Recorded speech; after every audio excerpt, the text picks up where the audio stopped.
এসব শিষ্টাচার আর ভালো লাগে না। আজকাল প্রায় বসে বসে আওড়াই, ইহার চেয়ে হতেম যদি আরব বেদুইন।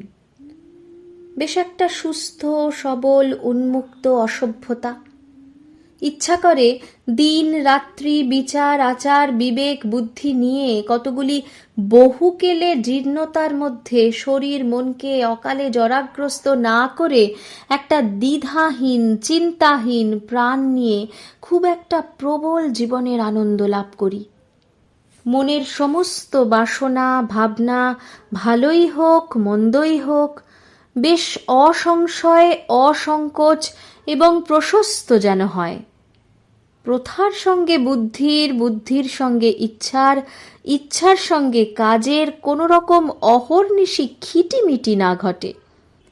একবার যদি এই রুদ্ধ জীবনকে খুব উদ্দাম উচ্ছৃঙ্খল ভাবে ছাড়া দিতে পারতুম, একেবারে দিক বিদিকে ঢেউ খেলিয়ে ঝড় বইয়ে দিতুম, একটা বলিষ্ঠ বুড়ো ঘোড়ার মতো কেবল আপনার লঘুত্বের আনন্দ আবেগে ছুটে যেতুম। কিন্তু আমি বেদুইন নই, বাঙালি। আমি কোণে বসে বসে খুঁতখুঁত করব, বিচার করব, তর্ক করব, মনটাকে নিয়ে একবার উল্টাবো একবার পাল্টাবো। যেমন করে মাছ ভাজে, ফুটন্ত তেলে একবার এপিঠ চিটচিট করে উঠবে, একবার ওপিঠ চিটচিট করবে।